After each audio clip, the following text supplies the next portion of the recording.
am from Istanbul, Turkey, and I used to live in Portland. So my husband Koki is here, and then we still come very often and visit all of our friends here. So what was your name again? Sorry. Joe Autumn. Joe Autumn. So she said they put a seed in the universe, and I think I received the seed and turned it into a little plant, whatever comes. Here's the story. So I was born in Turkey,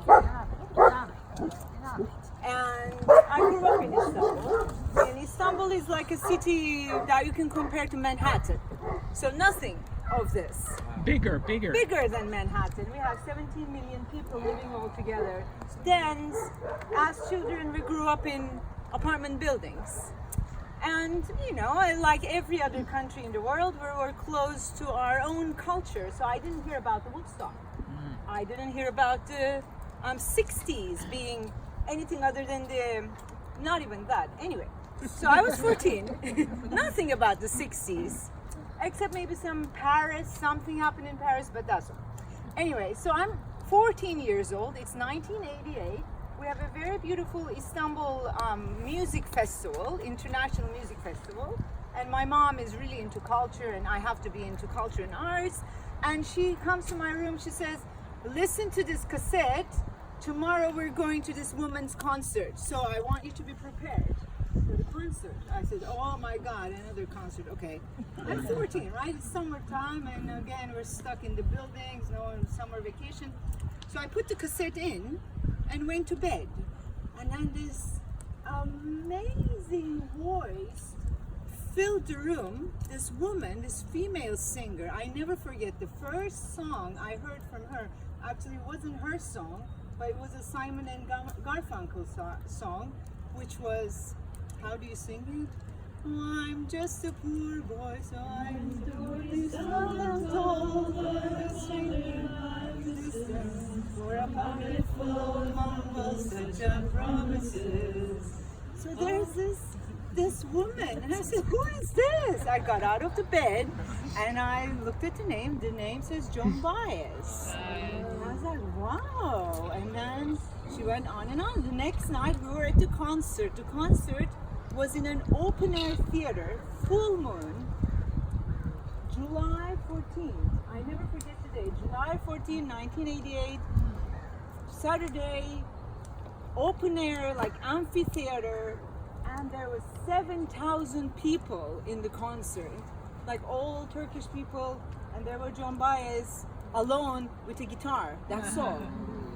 And I was struck, like my life changed at that moment, and I think if I'm standing here today, it's because of that night, because everything changed after that. Then I was there listening to her, and afterwards, I don't know what happened to me. I wasn't a shy child, but I wasn't that motivated to do things. I went to the backstage. I wanted to hug her. I wanted to have a photo with her. And then it went on, and I went home, and I started doing research. Remember, I'm in Turkey, no internet back then for all of us.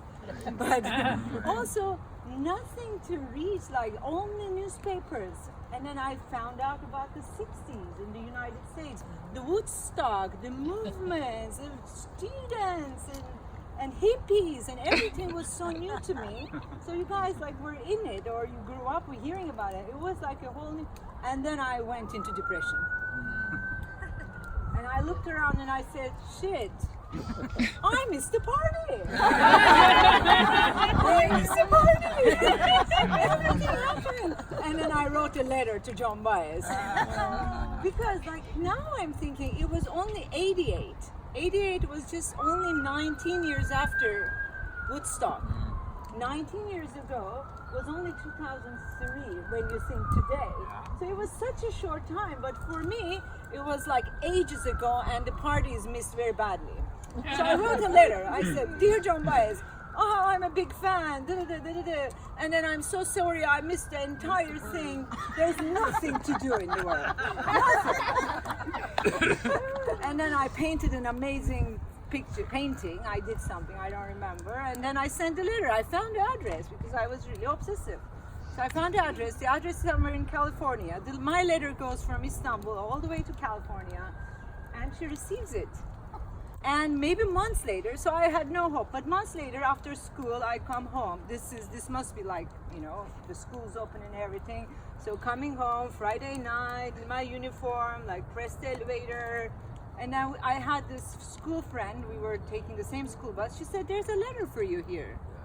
And I said, "Oh, a letter for me, interesting. Okay, let me see." And I opened, and we were in the elevator with that skinny school friend of mine next to me, and I started screaming, "Oh no! Oh no! Oh no!" She said, "What happened?" I said, "It's from Joan Baez." And of course, she didn't know who Joan Baez is. Who? You know, we were in the times of Madonna by that time. Like, who would know?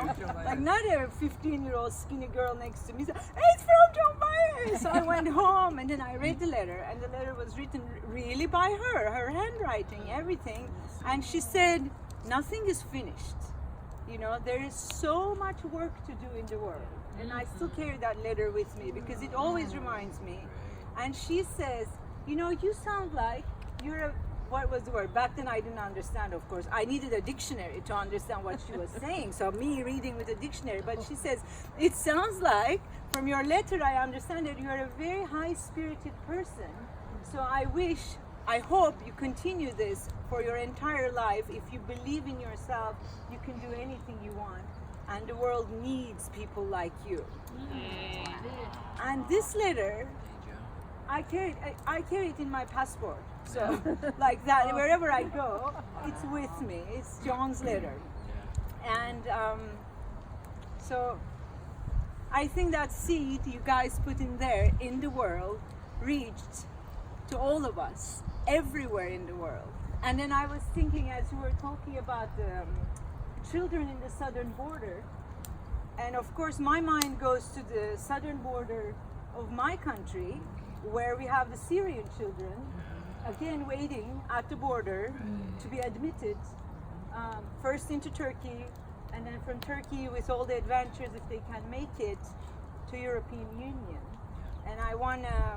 And I do believe what Joan Baez told me. We have so much stuff to do, and we can do it. And even though, like, the world with its terrible leaders it looks like it's going to a shithole, I am like so happy to see we are people still. Like, Woodstock is still here, and it's not just here in this country. It's like it's spreaded everywhere to embrace all of us. That thing you created was for the planet. So I want to thank you, all of you, and especially you for inspiring me, and all of you for being together. And I'm like very happy to share this life with this generation of people. Thank you.